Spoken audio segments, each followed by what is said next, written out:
Hi students, நம்ம இன்னைக்கு என்ன பார்க்க போறோம்னா 10th standard NCERT math bookல exercise 9.1ல 9th sum பார்க்க போறோம்.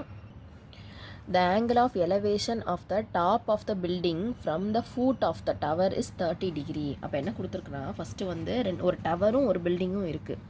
அப்ப எப்படி டிரா பண்ணலாம்? ஃபர்ஸ்ட் ஒரு டவர் இருக்கு, இங்க ஒரு பில்டிங் இருக்கு. ரெண்டும் வந்து சேம் கிரவுண்ட், இந்த கிரவுண்டில் இருக்குது.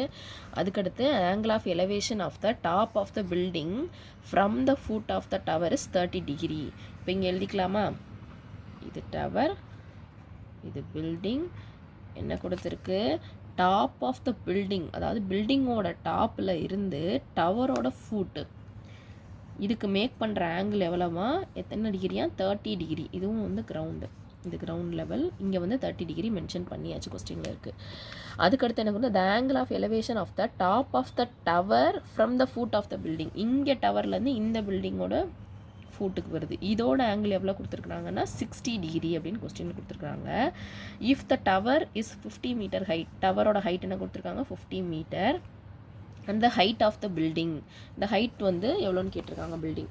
இது வந்து ஈஸியான சம் தான். இப்போ டயக்ராம் வரைஞ்சிட்டோனாலே அதுக்கப்புறம் ஈஸியாகிடும் நமக்கு. என்ன பண்ண போகிறோம்னா, இன் ட்ரையாங்கிள் பிஏசி, இதுக்கு நேம் வைக்கல, ஏ, இது பி, இது சி, இது டி அப்படின்னு நேம் வச்சிட்டோம். இப்போ ஃபஸ்ட்டு என்ன பண்ணுறோம் பாருங்களேன், ட்ரையாங்கிள் பிஏசி எங்கே இருக்குது? பி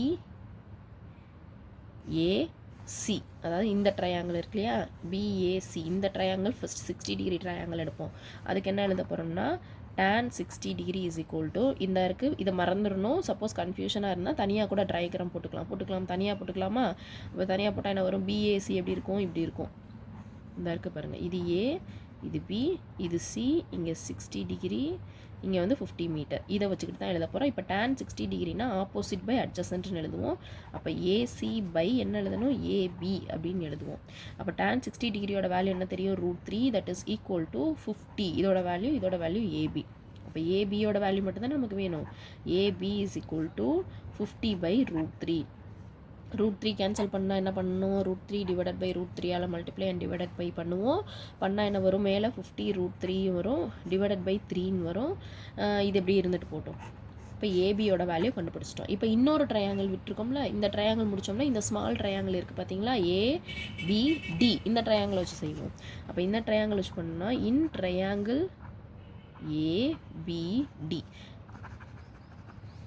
ஓகேவா? இந்த ட்ரையாங்கிள் வச்சு செய்யணும் அப்படின்னா அங்கே கூட டயக்ராம் போட்டுக்கலாமா? எப்படி பண்ணுறது?